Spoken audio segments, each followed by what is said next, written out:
शांति, ओम शांति, ओम शांति। 24/8/2020 को साकार मुरली मुरली को मुख्य सार में मीठे बच्चे सदा इसी खुशी में रहो कि हमने 84 का चक्र पूरा किया। अब जाते ही अपने घर, बाकी थोड़े दिन यह कर्म भोग है। मीठे बच्चे सदा इसी खुशी में रहो कि हमने 84 का चक्र पूरा किया। अब जाते ही अपने घर, बाकी थोड़े दिन यह कर्म भोग है।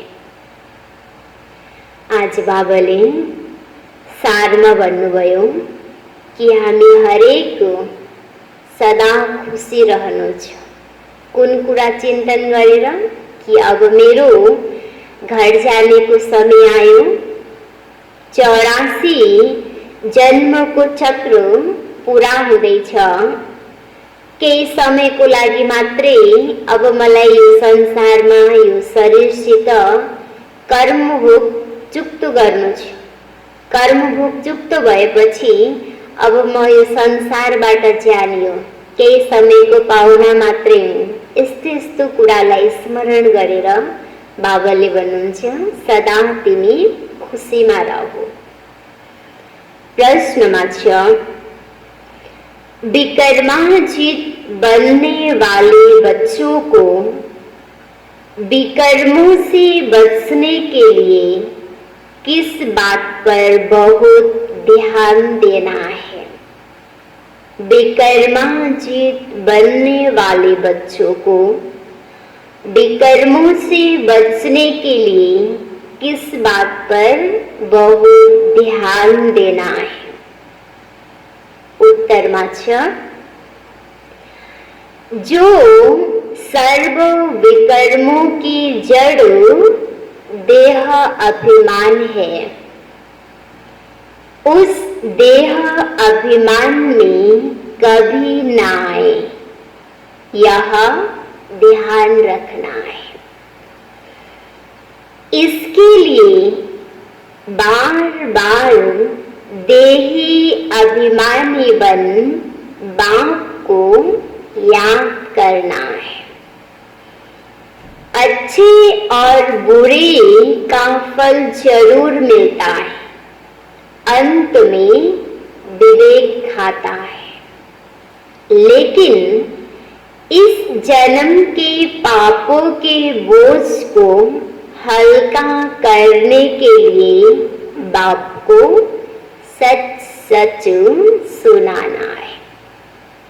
आज बाबाले प्रश्नमा सोध्नु भएको थियो कि विकर्माजित बन्ने वाला बच्चाहरूलाई कुन कुरामा ध्यान दिनु छ कि मबाट विकर्म नहोस्, त्यसको लागि कुन कुरामा ध्यान दिने त? बाबाले प्रश्नमा सोध्नु भएको थियो। बाबाले उत्तरमा भन्नुभयो कि हरेक विकर्मको पाप कर्मको बोझ भनेको नै बाबाले भन्नुहुन्छ देहको भानमा आउनु, आफूले आफूलाई शरीर सम्झिनु। त्यसको लागि बाबाले भन्नुहुन्छ हाम्रो बुद्धि देहको तरफ नजाओस्, यसको लागि हामीले आफूलाई बार बार देही अभिमानी बनेर, आत्मा अभिमानी बनेर, आफूलाई आत्मा सम्झेर पिता परमात्मालाई याद गर्ने।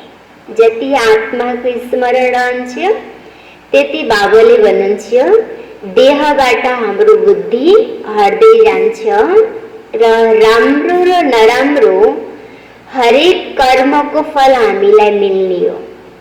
अन्तिम समयमा जब हाम्रो अगाडि विकर्म पाप कर्मको फल आफूले गरेको अगाडि देखिन्छ, साक्षात्कार हुन्छ, त त्यो समयमा बाबाले भन्नुहुन्छ हाम्रो दिल के हुन्छ, एकदम खान्छ आफूले गरेको नराम्रो कर्मको सीन देख्दाखेरि। त्यो हुनाले अहिले नै हामीले स्मरण गर्ने कि मलाई राम्रो गरे पनि नराम्रो गरे पनि त्यसको फल जरुर मलाई मिल्छ। यो हाम्रो बुद्धिमा आएपछि नराम्रो कर्म गर्नबाट हाम्रो मन, हाम्रो बुद्धि स्वत किनारा हुँदै जान्छ।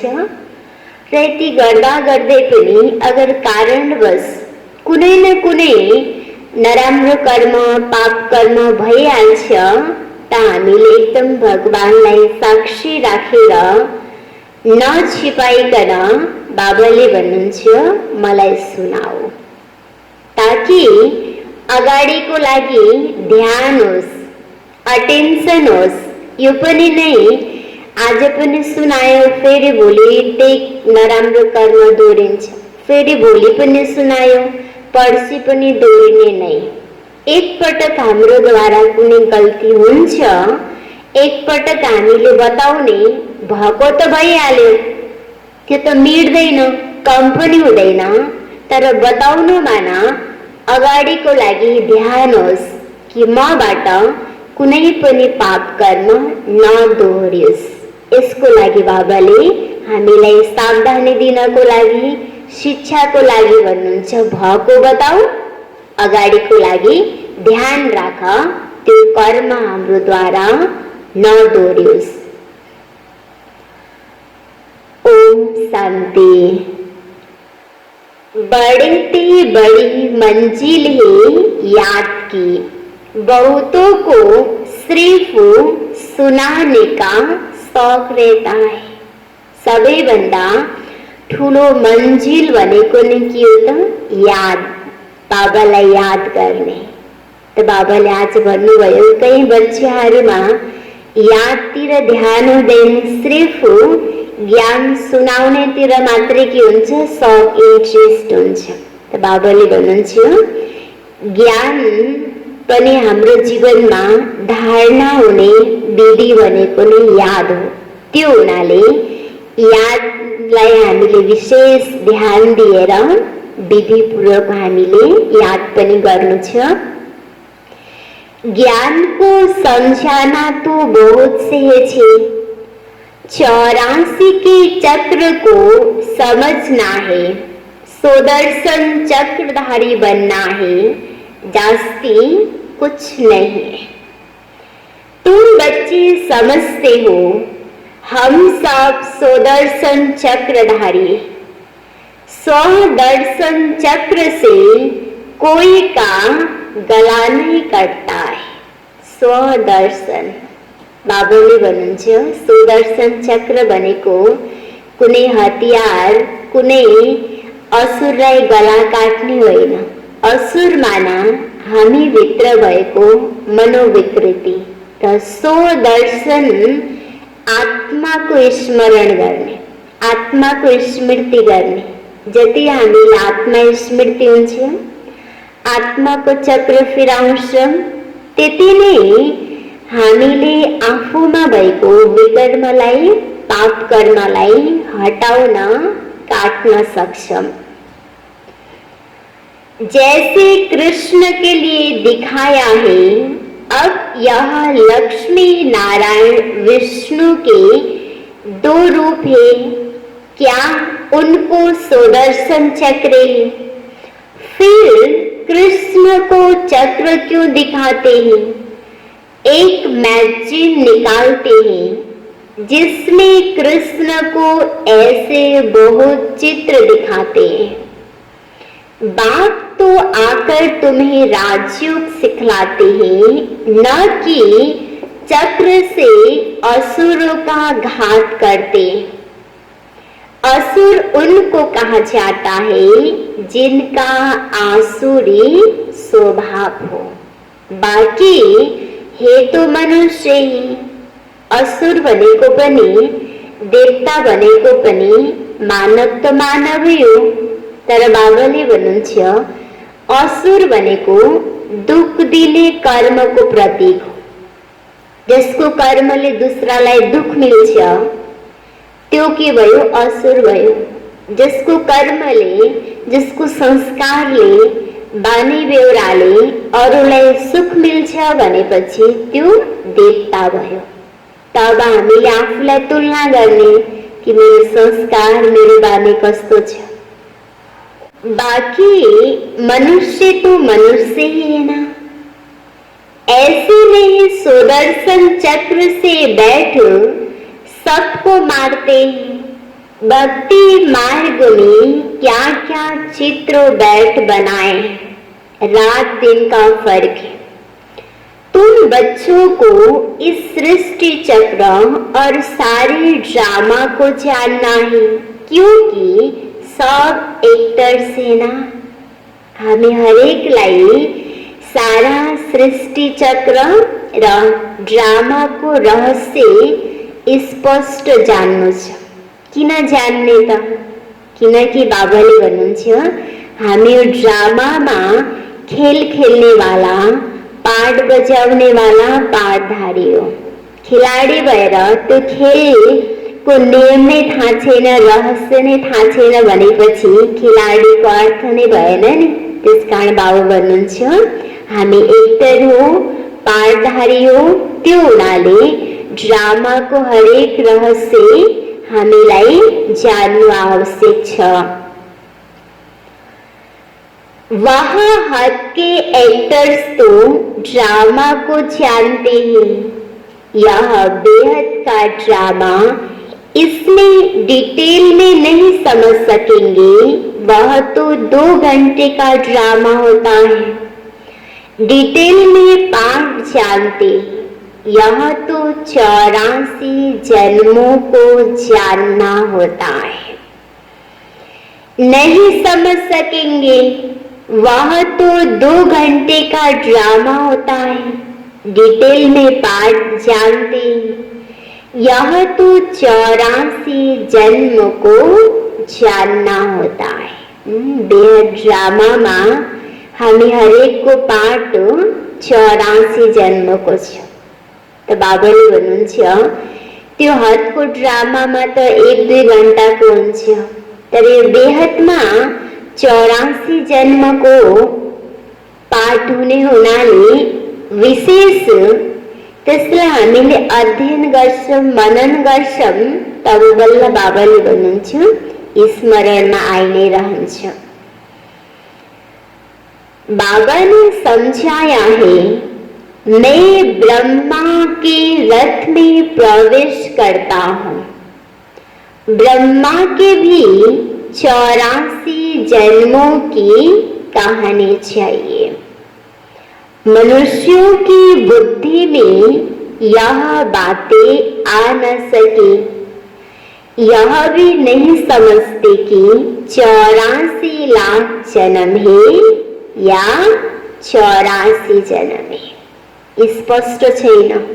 तो बाबाले आएर हामीलाई मनुष्य जीवनको कहानी बताउनुहुन्छ कि हामी हरेक मनुष्यले 84 जन्म लिने हो। लास्ट थोरैमा 1-2 जन्म लिने वाला पनि हुन्छ कुनै कुनै आत्मा, बाँकी लास्ट भनेको 84 जन्म हो। 84 लाख जन्म हामीलाई लिन पर्दैन, सिर्फ 84 जन्म मात्रै हामीले लिनुपर्छ। बाप कहते तुम्हारे 84 जन्मों की कहानी सुनाता हूँ। 84 लाख जन्म हो तो कितने वर्ष सुनाने में लग जाएं? तुम तो सेकंड में जान जाते हो। यह 84 जन्मों की कहानी है। हमने 84 का चक्र कैसे लगाया है। 84 लाख हो तो सेकंड में थोड़ी समझा सकते। 84 लाख जन्म है ही नहीं। तुम बच्चों को भी खुशी होनी चाहिए। हमारा 84 का चक्र पूरा हुआ, अब घर जाते। समय अब अंतिम भइरहेको छ। हाम्रो संसारबाट खेल पूरा हुँदैछ। अब हामीलाई घर फर्किनु छ।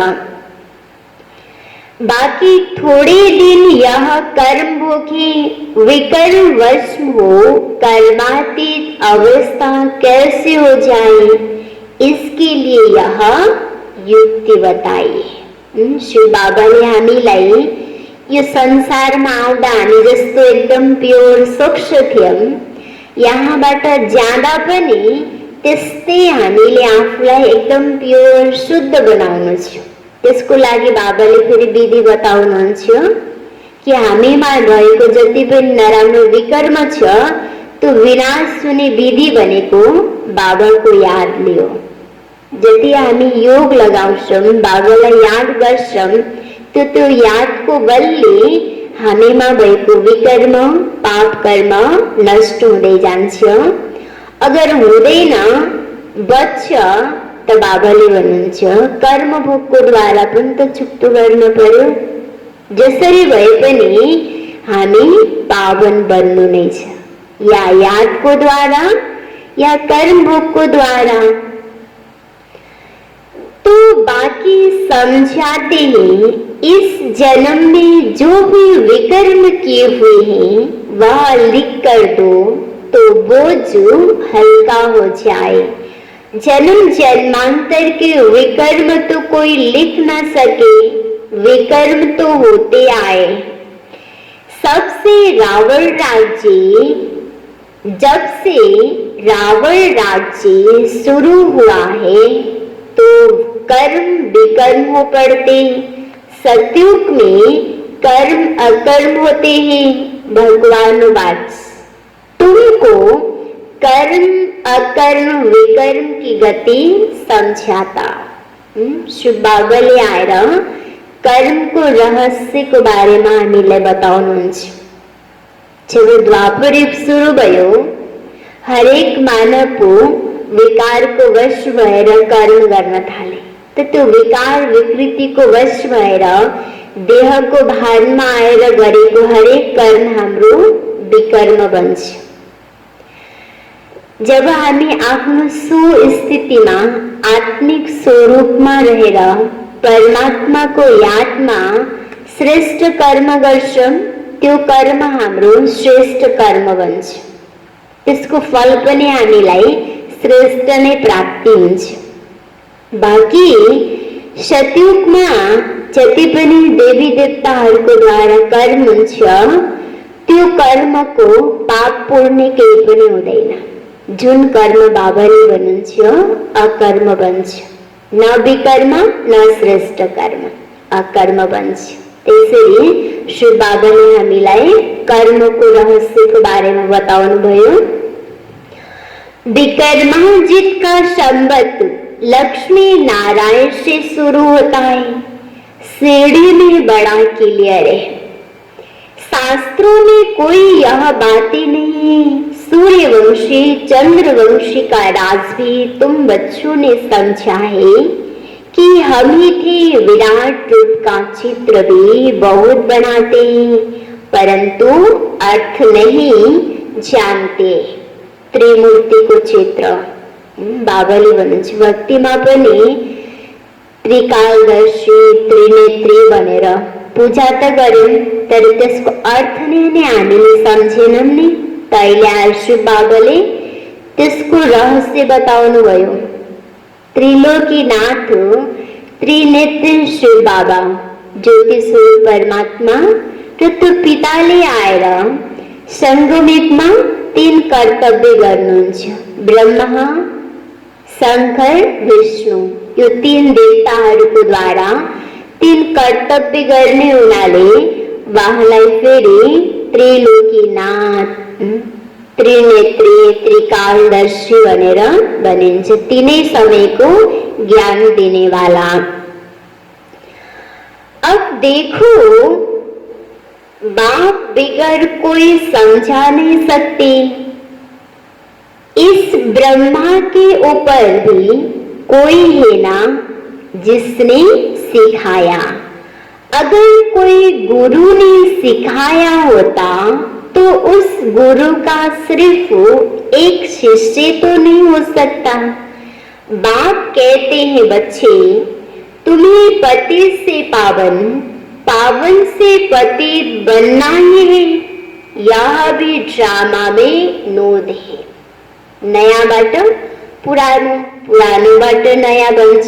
त्यस्तै बाबाले भन्नुहुन्छ, आत्मा पनि पावन हुन्छ, प्योर हुन्छ, जन्म मरणको चक्रमा आउँदा आउँदा फेरि पतित बन्छ र त्यो पतित आत्मा फेरि ज्ञान योगको द्वारा पावन बन्छ।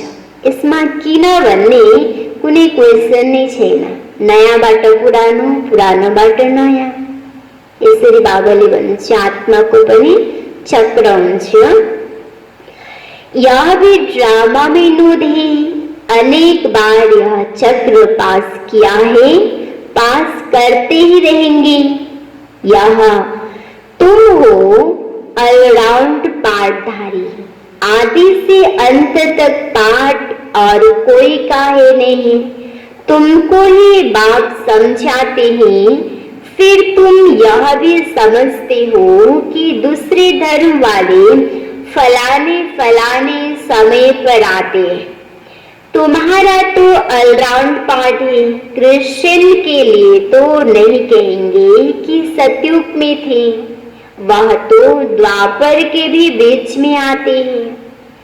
यह नॉलेज तुम बच्चों की ही बुद्धि में है, किसको समझा भी सकते हो।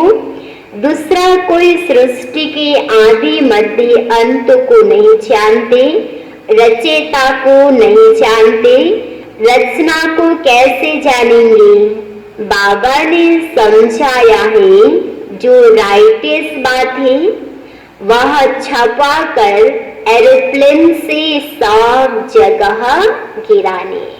सत्यताले दिएको शिक्षा पनि सत्य छ र बाबाले भन्नुहुन्छ कि यो शिक्षा सबैको लागि उपयोगी छ, चाहे धर्म, जाति, बच्चा, वृद्ध, युवा।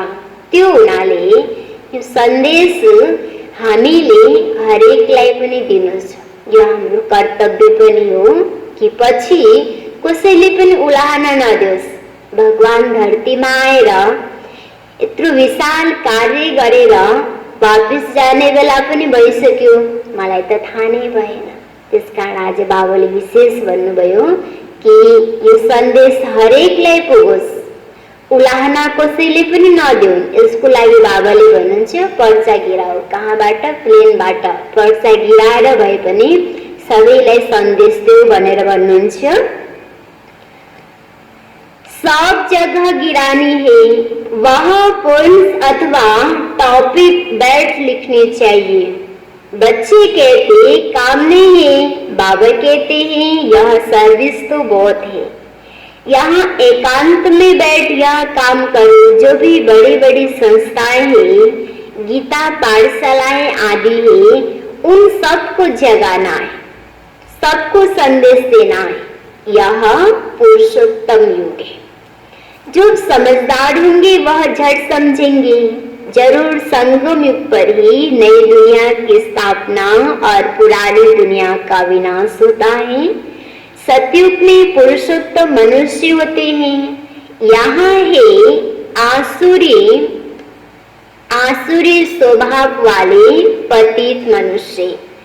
यह भी बाबा ने समझाया है। कुंभ का मेला आदि जो लगता है, बहुत मनुष्य जाते हैं स्नान करने। क्यों स्नान करने जाते? पावन होना चाहते। तो जहाँ जहाँ मनुष्य स्नान करने जाते, वहाँ जाकर सर्विस करनी चाहिए। मनुष्य को समझाना चाहिए यह पानी कोई पतित पावन नहीं है। तुम्हारे पास चित्र भी है। गीता पाठशालाओं में जाकर यह पर्चे बांटने चाहिए। बच्चे सर्विस मांगते हैं, यह बैठकर लिखो। गीता का भगवान परम पिता परमात्मा शिव है, न कि श्री कृष्ण। फिर उनके की बायोग्राफी की महिमा लिखो, शिव बाबा की बायोग्राफी लिखो, फिर आप ही वह जज करेंगे यह पोएम्स भी लिखनी है कि पतित पावन कौन। फिर शिव और शंकर का भी भेद दिखाना है। शिव अलग है, शंकर अलग है। यह भी बाबा ने समझाया है। कल्प 5000 वर्ष का है। मनुष्य 84 जन्म लेते हैं, न कि 84 लाख। यह मुख्य मुख्य बातें शॉर्ट में लिखनी चाहिए, जो एरोप्लेन से भी गिरा सकते हैं, समझा भी सकते हैं। यह जैसे गोला है, इसमें क्लियर है फलाने फलाने धर्म फलाने फलाने समय पर आते हैं। तो यह गोला भी होना चाहिए। इसलिए मुख्य 12 चित्रों को कैलेंडर्स भी छपवा सकती हो, जिसमें सारा ज्ञान आ जाए और सर्विस सहज हो सके। यह चित्र बिल्कुल जरूरी है। कौन से चित्र बनाने हैं, क्या क्या पॉइंट्स लिखनी चाहिए, वह बैठ लिखो। तुम गुप्त वेश में इस पुरानी दुनिया का परिवर्तन कर रहे हो। अननोन वॉरियर्स, तुमको कोई नहीं जानते। बाबा भी गुप्त, नॉलेज भी गुप्त। इनका कोई शास्त्र आदि बनता नहीं। और धर्म स्थापक के बाइबिल आदि छपते हैं, तो पढ़ते आते हैं, हर एक के छपते हैं। तुम्हारे भी भक्ति मार्ग में छपते हैं। अभी नहीं छपना है, क्योंकि अभी तो यह शास्त्र आदि सब खत्म हो जाने। आज बाबाले फेरि अर्को रहस्य बताउनु भयो। जति पनि धर्म पिता आउनुभयो, उहाँहरूले ज्ञान दिएर जानुभयो, शिक्षा दिएर जानुभयो। त्यसको आधारमा त्यो धर्मको शास्त्र बन्यो, धर्मशास्त्र। त्यसले बाबाले भन्नुहुन्छ, शिव बाबाले पनि आएर शिक्षा दिनुभयो, ज्ञान दिनुभयो। त्यो ज्ञानको द्वारा नै सृष्टि परिवर्तन भयो। हरेक मानव देव समान भए, दुनिया स्वर्ग बन्यो। त त्यो द्वापरबाट फेरि शिव बाबाले आएर दिएको शिक्षालाई फेरि शास्त्रको रूपमा लेखिन थाल्यो र त्यसको नाम भयो गीता शास्त्र। त्यसरी बाबाले भन्नुहुन्छ, मैले दिएको शिक्षाको पनि शास्त्र बन्छ भनेर। अब देखो, कोई शास्त्र आदि थोड़ी पढ़ते, वह तो नॉलेज है। नॉलेजफुल का अर्थ फिर मनुष्य समझते हैं, सबके दिलों को जानने वाला है। भगवान देखते हैं, तब तो कर्मों का फल देते हैं। बाप कहते हैं, यह ड्रामा में नूद है। ड्रामा में जो विकर्म करते हैं, तो उनकी सजा भी होती है। अच्छे व बुरे कर्मों का फल मिलता है। राम्रो गरे पनि नराम्रो गरे पनि हरेक कर्मको फल जरूर हामीलाई मिल्छ। उसकी लिखत तो कोई ही नहीं। मनुष्य समझ सकते हैं, जरूर कर्मों का फल दूसरे जन्म में मिलता है। अंत घड़ी विवेक फिर बोध खाता है, हमने यह पाप किए, सब याद आता है। जैसा कर्म वैसा जन्म मिलेगा।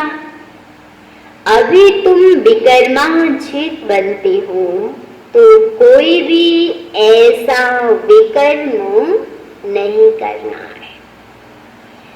बड़े से बड़ा विकर्म है देह अभिमानी बनना।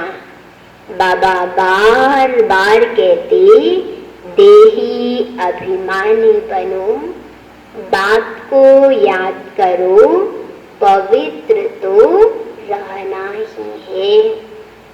बिना शुद्धता, बिना स्वच्छता हमरो मन बुद्धि परमात्मा से तो जोड़ देना, योग लाग देना, परमात्मा को याद हो देना, परमात्मा से तो बुद्धि सहज जुटुसु त्यसको विधि भनेको नै शुद्धता हो, स्वच्छता, मन को स्वच्छता, तन को स्वच्छता, कर्म को स्वच्छता।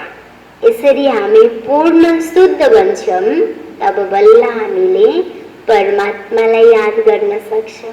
किन परमात्मा एकदम प्योर हुनुहुन्छ, एभर प्योर। त त्यो पितासित बुद्धि जोड्नको लागि हामीले आफूलाई पनि शुद्ध बनाउनु छ। सबसे बड़ा पाप है काम कटारी चलाना, यही आदि मध्य अंत दुख देने वाला है।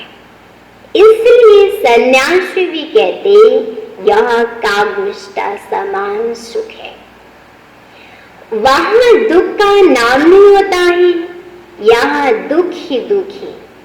इसलिए सन्यासियों को वैराग्य आता है, परंतु वह जंगल में चले जाते हैं। उनका ही हद का वैराग्य, तुम्हारा है बेहद का वैराग्य। सन्यासी हामी पनि हो, तर बाबाले भन्नुहुन्छ कि हामीलाई कुनै घरबार सम्बन्ध छोडेर जंगलमा जानु छैन। घरबारमा रहँदा रहँदै, गृहस्थीमा रहँदा रहँदै, आफ्नो तोड निभाउँदै पनि, कर्तव्य पूरा गर्दा गर्दै पनि हामीले आफ्नो मन र बुद्धिलाई यो संसारको हरेक अनावश्यक कुराबाट, व्यर्थ कुराबाट आफ्नो मन र बुद्धिलाई हामीले किनारा गरेर एक बाबासित जोड्नु छ। कुनै छडीको छोड्ने हैन, सदा कालको लागि हामीले मनबाट छोड्ने हो।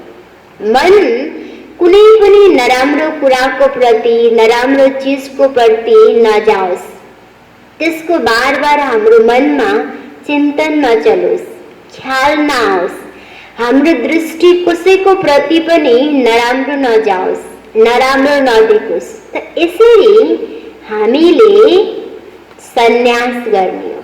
यसरी हामीले सन्यास गर्छौं भनेपछि हाम्रो मनमा वैराग्य भावना स्वतः उत्पन्न हुन्छ, जुन भावनाले हाम्रो जीवन सन्तको जस्तो योगी जीवन बन्छ। तुम्हारा है बेहद का वैराग्य, यह दुनिया ही छीछी है। सब कहते हैं बाबा आकर हमारे दुख हर कर सुख दो। बाबा ही दुख हरता सुख करता है। तुम बच्चे ही समझते हो कि नई दुनिया में इन देवताओं का राज्य था, वहां किसी भी प्रकार का दुख नहीं था। जब कोई शरीर छोड़ता है तो मनुष्य कहते स्वर्गवासी हुआ, परंतु यह थोड़ी समझते हम नरक में हैं। हम जब मरे स्वर्ग में जाए, परंतु वह भी स्वर्ग में गया, वह यहाँ नरक में आया, कुछ भी समझते नहीं। तुम बच्चे 3 बाग का राज भी सब कुछ समझा सकते हो। 2 बाग तो सब समझते हैं, लौकिक और पारलौकिक। एउटा देह को पिता र अर्को आत्मा को पिता परमात्मा भगवान, र तीसरा पिता और यह अलौकिक प्रजापिता ब्रह्मा फिर है यहाँ संगम युग पर। ब्रह्मा बाबा सृष्टि को ने आदि पिता तो ऐसे री तीनटा पिता हुनुभयो। ब्राह्मण भी चाहिए ना, वह ब्राह्मण कोई ब्रह्मा की मुख वंशावली थोड़ी है। जानते हैं ब्रह्मा था, इसलिए ब्राह्मण देवी देवता नमः कहते हैं। यह नहीं जानते कि किसको कहते हैं। कौन सी ब्राह्मण? तुम हो पुरुषोत्तम संगमयुगी ब्राह्मण। वह है कलयुगी। वह पुरुषोत्तम संगमयुग जब तुम मनुष्य से देवता बनते हो, देवी देवता धर्म की स्थापना हो रही है, तो बच्चों को सपुंज धारण करनी है और फिर सर्विस करनी है।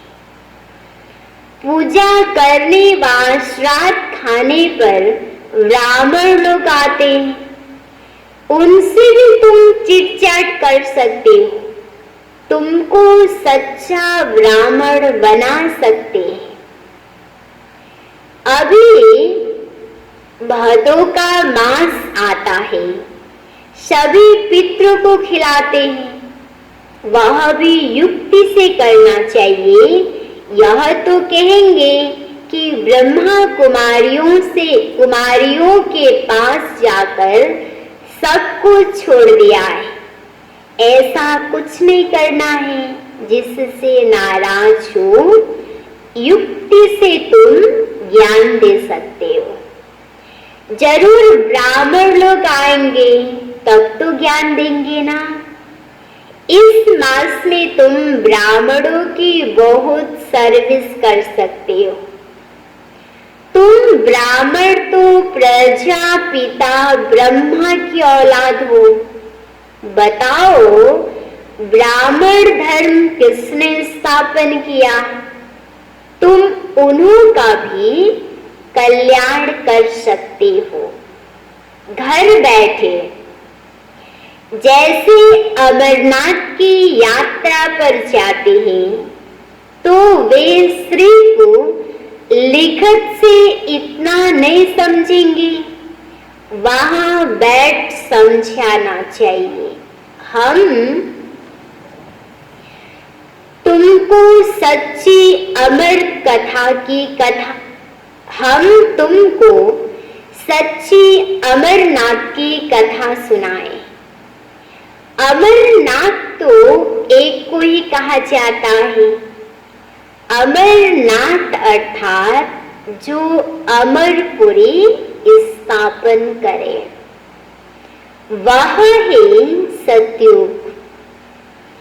ऐसी सर्विस करनी पड़े, वहां पैदल जाना पड़ता है। जो अच्छे बड़े बड़े आदमी हैं, उनको जाकर समझाना चाहिए। सन्यासियों को भी तुम ज्ञान दे सकते हो। तुम सारे सृष्टि के कल्याणकारी बना। श्रीमत पर हम विश्व का कल्याण कर रहे। बुद्धि में यह नशा रहना चाहिए। अच्छा, मीठे मीठे सिखिलते बच्चों प्रति माता पिता बाप दादा का याद प्यार और गुड मॉर्निंग। रूहानी बाप की रूहानी बच्चों को नमस्ते। रूहानी बच्चों की रूहानी बाप को याद प्यार गुड मॉर्निंग नमस्ते नमस्ते। धारणा को लागे मुख्य सार छ। पहलो नंबर में जब एकांत व फुर्सत मिलती है तो ज्ञान की अच्छी पॉइंट्स पर विचार सागर मंथन कर लिखना है। सबको संदेश पहुंचाने व सबका कल्याण करने की युक्ति रचनी है। दूसरा नंबर में विकर्मों से बचने के लिए देही अभिमानी बन बाप को याद करना है। अभी कोई भी विकर्म नहीं करना, कोई भी विकर्म नहीं करना है। इस जन्म के किए हुए विकर्म बाप दादा को सच सच सुनाने।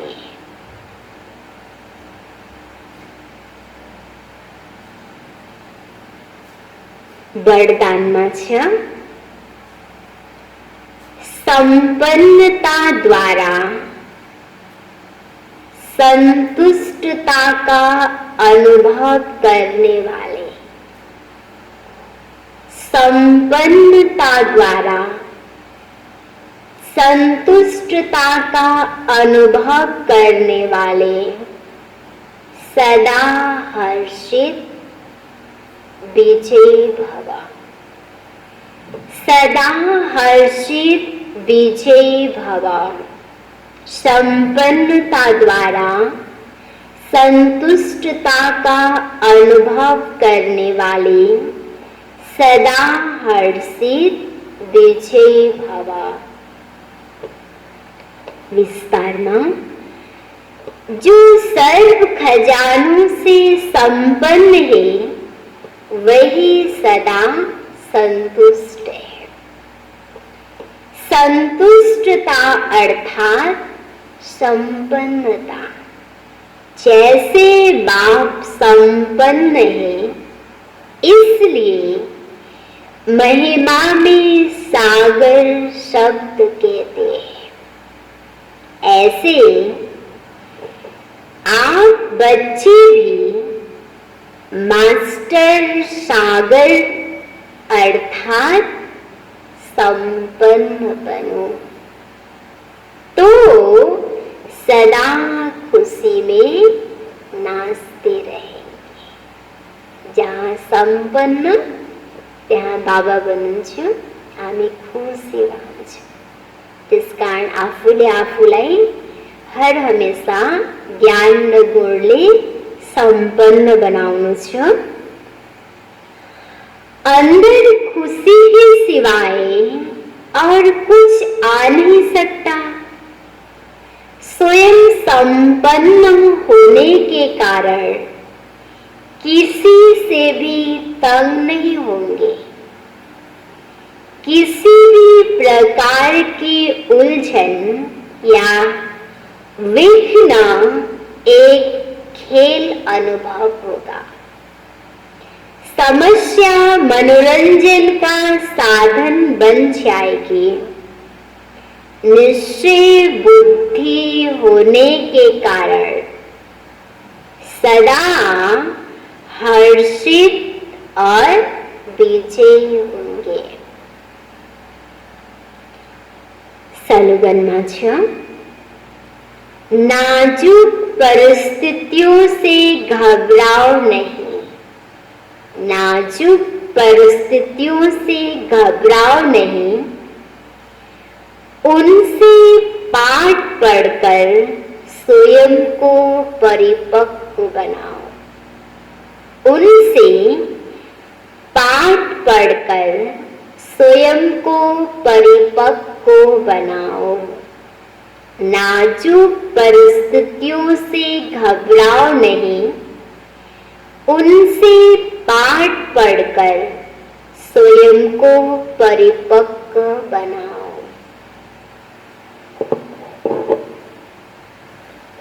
मुरली को सार में थियो, मीठे बच्चे सदा इसी खुशी में रहो कि हमने का चक्र पूरा किया। अब जाते ही अपने घर, बाकी थोड़े दिन यह कर्म भोगे। प्रश्नोत्तर में विकर्मार्जित बनने वाले बच्चों को विकर्मों से बचने के लिए किस बात पर बहुत ध्यान देना है? जो सर्व विकर्मों की जड़ देह अभिमान है, उस देह अभिमान में कभी ना आए, यह ध्यान रखना है। इसके लिए बार बार देही अभिमानी बन बाप को याद करना है। अच्छे और बुरे का फल जरूर मिलता है, अंत में विवेक खाता है। लेकिन इस जन्म के पापों के बोझ को हल्का करने के लिए बाप को सच सच सुनाना है।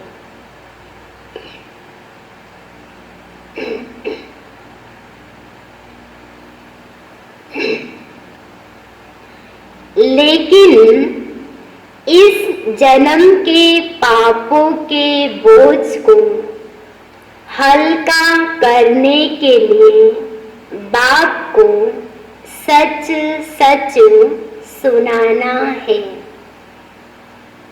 ओम शांति।